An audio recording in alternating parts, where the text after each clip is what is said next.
Welcome back to Audiobooks by H.G. Schuler. Earth Chronicles, Book 1, The Fifth Pinnacle, Chapter 11, The Summer of 1863. My dear Beatrice, I am writing you this letter in fear that I will never see you again. I have just returned from a visit to my landlord, who is my solitary neighbor for near 2 miles. He informs me that the war has come to our door, but he needn't have said it, because like most I recognize the sound of cannonballs. Gettysburg is such beautiful rolling countryside. On my first trip to Pennsylvania, I fixed my eyes on it as a place I so much wanted to live. Now, my dearest sister, this horrid, costly war appears will completely remove it from even the stir of society. This morning a blue-coat soldier banged at my door. When I opened it, his voice was hardly intelligible. In short order, he fell dead at my feet. A musket ball had ripped through his leg, and consequently he had lost too much blood. Deeply saddened, I covered my face in the presence of such grief. My eyes warmed toward him when I beheld his blue eyes. They looked so like our father's, Beatrice. You have been amazed. In times like these I miss him so. Do you remember when we used to sit, both of us at the same time, on his peaceful, loving lap? My beautiful only sibling, I never used to think of the aging process so much as I do now. With father long since dead, and us now, so quickly old and gray. He always suspected a hidden infectious disease was the cause of aging, but could never prove his theory. There have been times when I cried, yearning to be in his lap again, yearning to be with you, wanting desperately to experience that wonderful feeling again. In my heart, right now, I'm hugging you. Can you feel it like I do?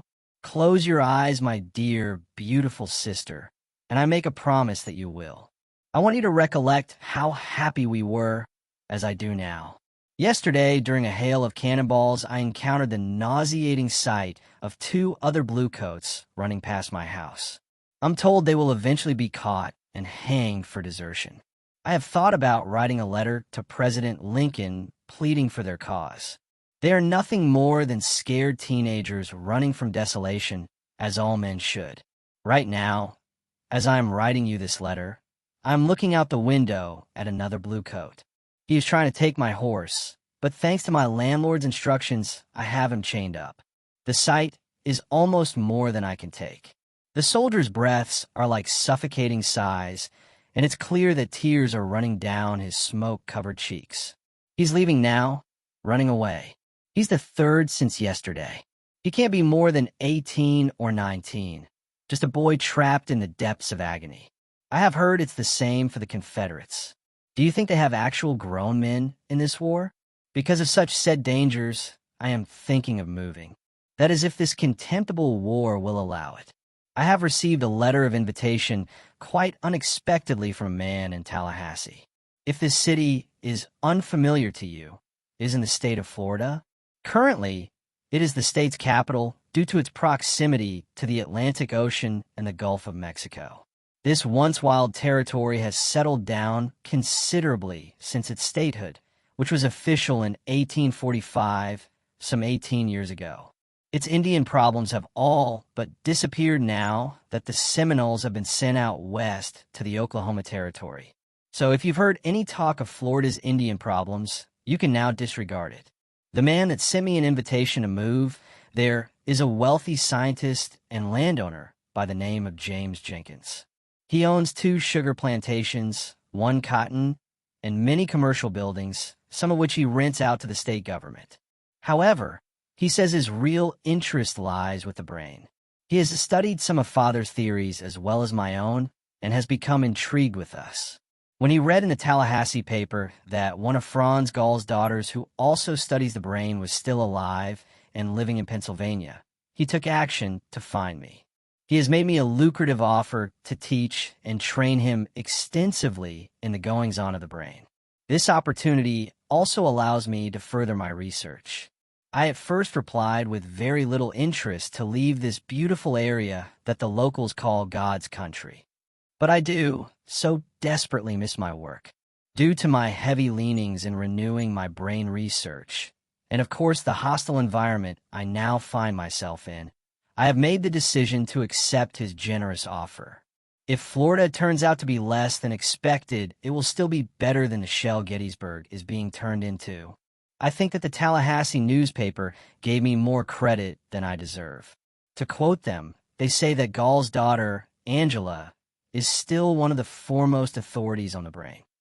They even have a diagram of the brain I published 2 years before I left Germany. It's the one where I mapped out the different areas of the brain. I thought the diagram was rather crude at the time, but others seem to like it. It's being used in hospitals now and in training surgeons. It has even found its way into universities. All I've really done is continue the great work that Father started. I'll end this letter by asking that you pray for my safety.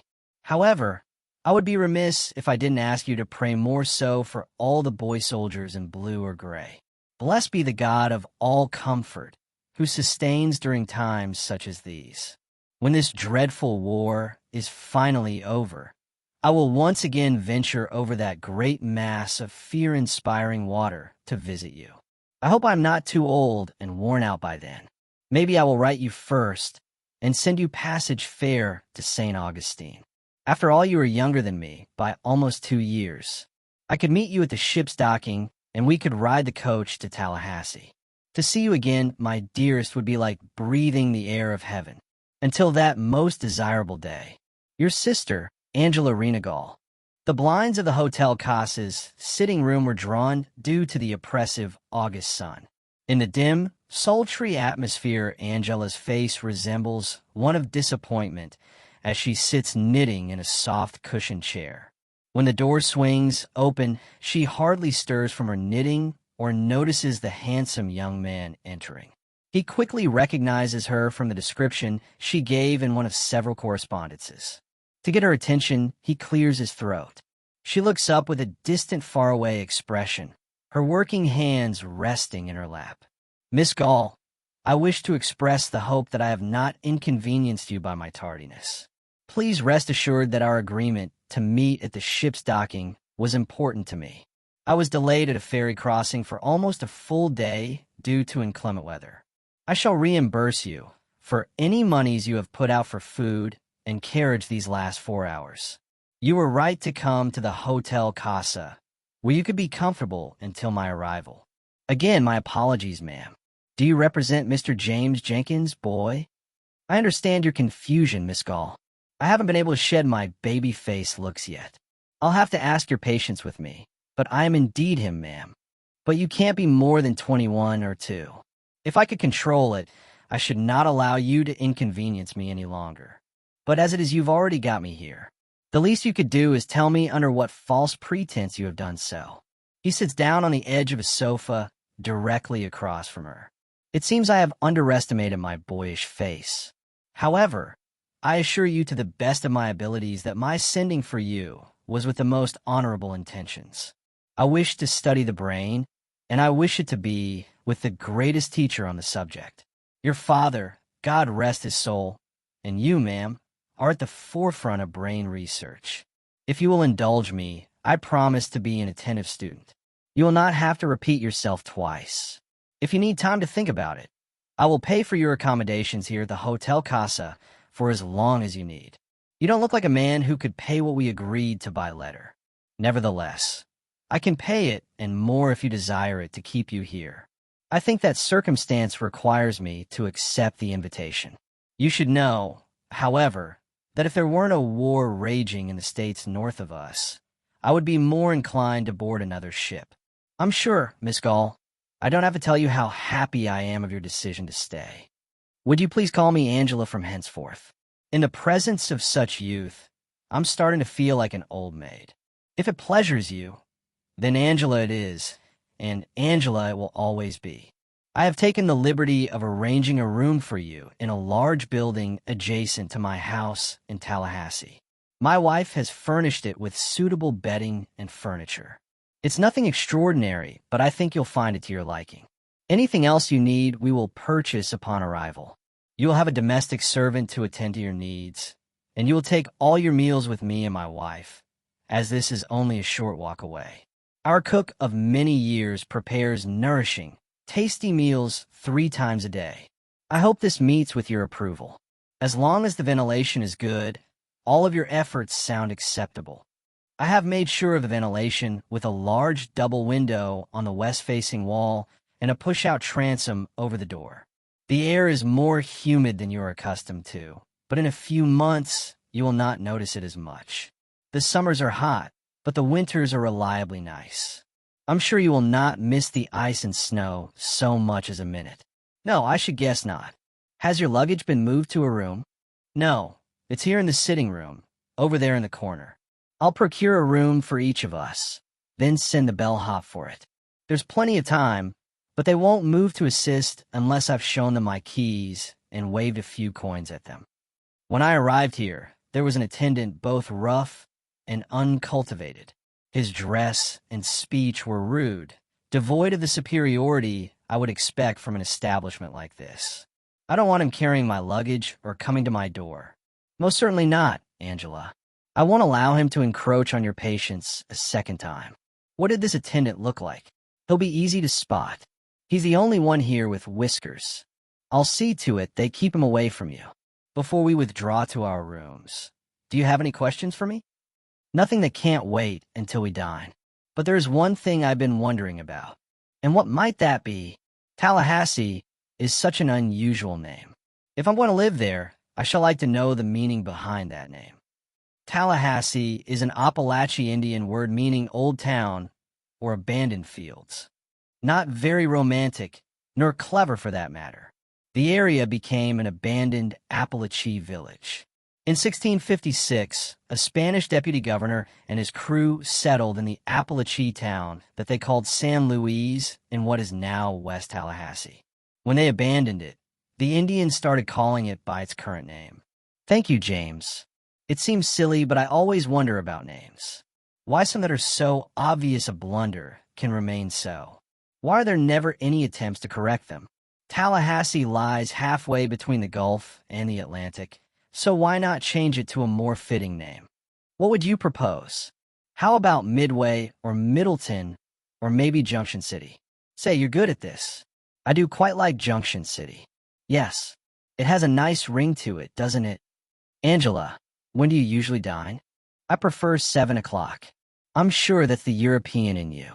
Would you mind if we make it 6? Around here they dine earlier, most around 5. By 7, they may be starting to clean the tables. Then 6 is fine, James. It's strange how customs mold our taste and ideas. But I don't mind, really. What I do mind, at least a little, is that others will think there is too great a disparity between our ages. They most likely will think you are my grandson. I will attempt to correct them if you like. Oh, and now you play the comedian. I think we both know how that would go. I do like that you are purposely making me laugh. After such a difficult start, we seem to be getting along very satisfactory. I can be the clown sometimes. Whatever the case, it did occur to me while you were talking how beautiful you are at your age. And now you flatter me. A sad pity, too, because my reflection whispers to me that I have the appearance of retirement. And it is true. If you're up for new treatments, I can make you look much younger. Don't tell me you're that kind of scientist.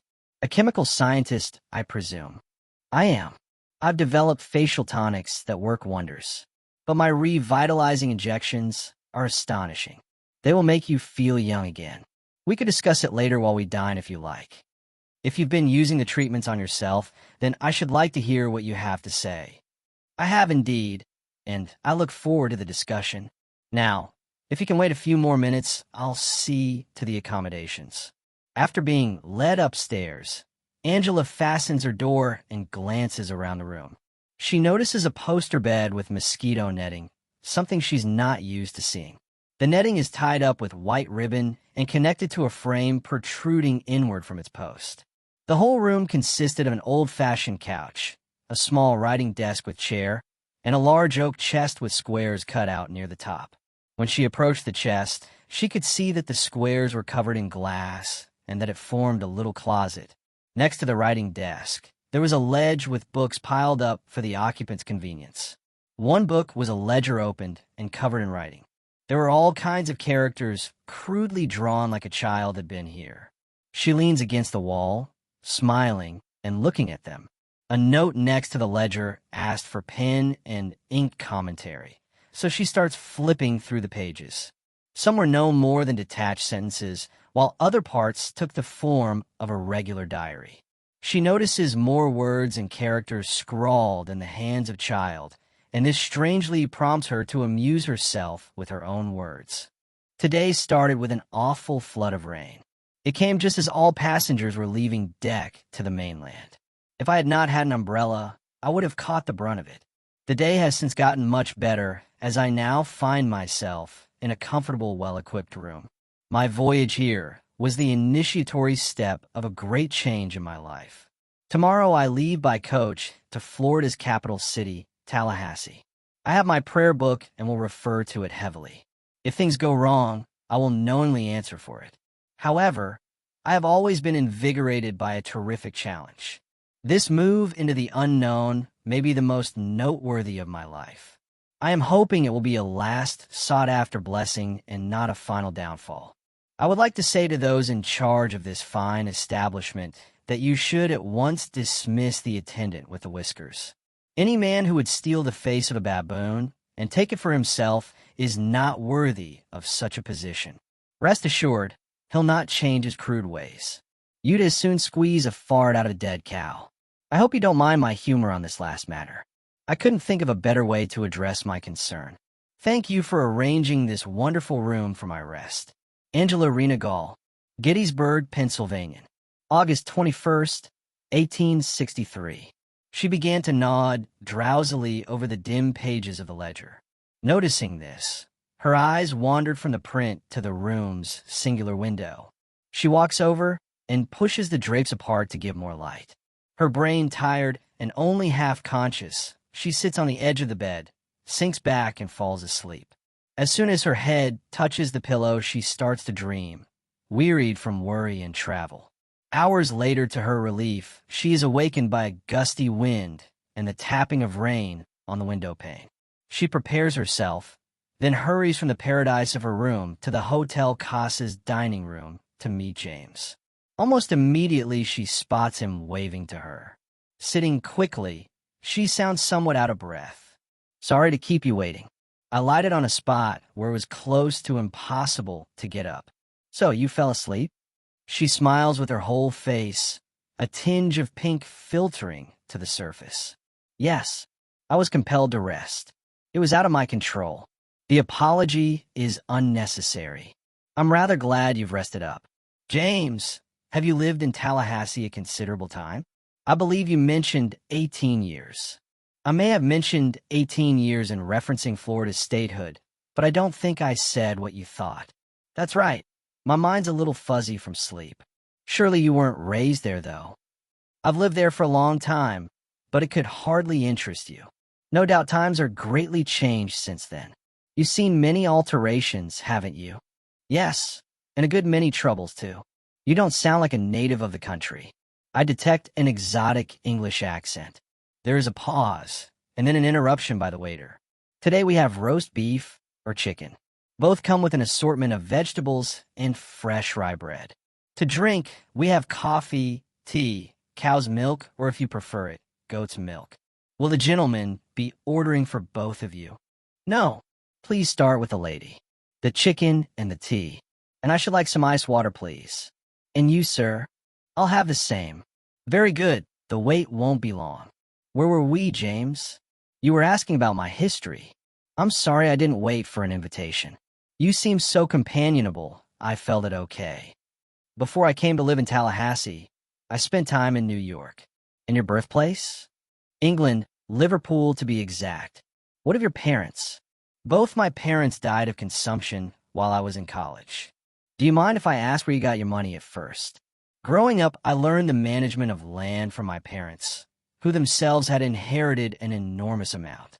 They were in fact extremely wealthy landlords. I have no siblings, and thus at the age of 21 found myself rich beyond my wildest imagination. I still have holdings in England, and, as you know already, many holdings in and around Tallahassee. You don't seem hardened by it, perhaps to the mistreatment of others. It's common with those in your situation. So much so that your story would appear suspect. It's a good thing I'm taken with you, believing all you've said. If we have trust, we won't be saying the wrong things to each other. Do you wish it so? I do, and I sympathize with what you're saying. Because of my wealth, I've had access to a good many like you've described. It vexes me to see it, but as you've said, it is common. James, I have one last question you've smoothly wriggled your way around. Would you mind if I asked your age? The age of a man has never been important like the age of a woman. However, if you insist, then I must warn you that I cannot be exact on the matter. I've never met a man so mysterious about his age, especially one obviously still quite young. Maybe we can make a game of it. If you desire. You're not in your 20s, are you? I am not. Then how far in your 30s is the mystery? It's your game, continue on. Is it under 35 or over? Over. Then you are between 35 and 40, and I dare say closer to 35. If you are happy with that, then we will leave it as it is. You're not going to help me anymore, are you? Of course I will. I am considerably under 300. I see what you meant about the clown in you.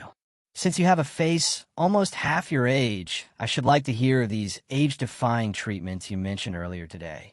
Looking at you, I find it compelling and am already considering testing them. Would you mind amusing me with more information? I can give you a series of injections that will make you look and feel much younger. You will have a fresh complexion with eyes that sparkle as bright as diamonds. Truth is you will be altered considerably in only 3 days. But how does it work? I wish I could tell you I have all the answers. To make a long story short, I don't fully know how it works, only that it does. Looking into my face, you know that it's true. Currently, my technology is ahead of my education. It's the main reason I brought you here. It's my belief that the injections affect areas of the brain that control aging. I need to understand the brain on a different level than I do now. I'm hoping between the two of us, we can figure out exactly how my formula works. Also, why it doesn't continue to work. Every so many years, it's necessary to repeat the injections. Something's interfering, but I don't know what. You can see now why I'm so thrilled that you are coming to Tallahassee. Let me express my pleasure that you brought me here for something so important. To affect the aging process, even a little, is thrilling to think about. I can set up a series of tests. The first thing we need to know is, does your formula literally affect the brain? There are plenty of senior people that would gladly volunteer as subjects. Do you plan to keep this secret? Yes. I don't want to rouse the attention of the wrong group of people. Only a few words could make us look entirely negligent. They may even want to reprimand us. So, we can't afford to be careless. I was thinking the same thing. The world's a fickle place. Often, they punish a person that should be given an award. Better to keep strict confidentiality until all documentation is complete. It will take some months, maybe a year, but if we can't prove the brain's being affected, people will think we are witches injecting spells with red-hot needles. I see your point. No pun intended. Well, maybe a little. I'm really starting to like you. If we were in New York and word got out, we could be throttled quickly. As it is, though, Tallahassee is the perfect place for our experimentation. Oh, James, our supper has come, and it looks like such a treat.